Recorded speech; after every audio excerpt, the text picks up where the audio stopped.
ወንዶች ይባላል። ክብር ለመድኃኒዓለም በመስቀል ያሉ ክብር ለመድኃኒዓለም። አዎ እዛ አብረንታንት የሚባለው እህል የማይበላበት ገዳም የድንጋይ ቆብ ደፍተው የድንጋይ ዋሻ ተሰጥቷቸው በዛ ተሰውረዋል። ገና ይፈራሉ። ክብር ለመድኃኒዓለም። አዎ ቃል ሲል ያን ጊዜ ነው እኛ የምንናፍቀው ወገን።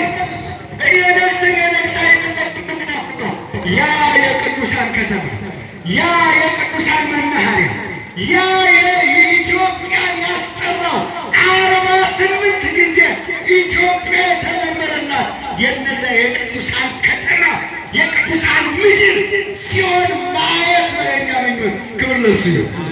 ያን ነው ማየት። እድሜ ይስጣችሁ ወገን። ንስሐ ግቡታል። የቅዱሳንን መንገድ ተከተሉ።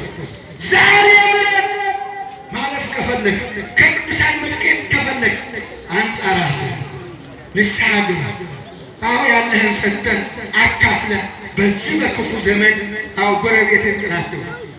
አዎ በዚህ በክፉ ዘመን ጎረቤትን ጥለህ አታጊጥ።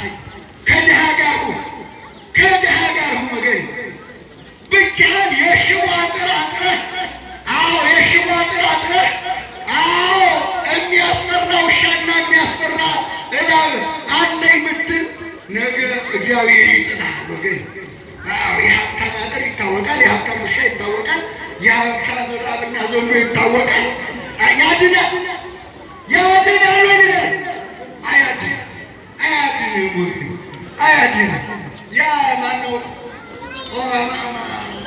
አንድ ሀብታም አለ እዛ አሜሪካ ላይ ታውቃለህ? ማነው ስሙ ልጃ መሬት ውስጥ ቤት ሰርቷል። ከተማ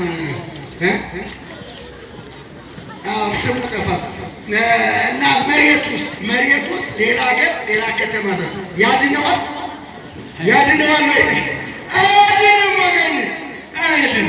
እግዚአብሔር ጋሻዬ ነው፣ እግዚአብሔር መመኪያዬ ነው፣ እግዚአብሔር መጠጊያዬ ነው።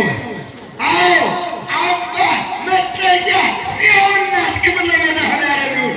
መጠጊያዬ፣ አምባዬ፣ ጥላዬ፣ ጫማዬ ጽዮን ናት። እባክህ የሰው ልጅ ሁሉ አዎ ትውልድ ሁሉ እናታችን ጽዮን ይላል።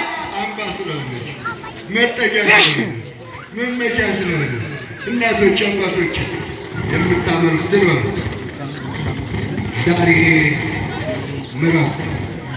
የምታመልኩትን ዛሬ ምረጡ። ማይሻለኝ እግዚአብሔር ይሻለኛል የምትለው እጅ ነው። እግዚአብሔር ይሻለኛል የምትለው ዛሬ እግዚአብሔር ይሻለኛል የምትለው ክብር ለእሱ ይሁን። አመስግኑት። የምንፍቅና መንገድ ገደል ይሰጣል። ያ የጣዖትን መንገድ ያጠፋል። አዎ ለምርኮ ይሰጣል ወገኔ። ስለዚህ እኛ የእግዚአብሔርን አገር አለን፣ ርስት አለን እና አቡነ አረጋዊ እነ ገብረ ክርስቶስ የገቡበት እንገባለን። ያድርሰን። አመሰግናለሁ። ያስተማረን ለመከረን የገሰጸን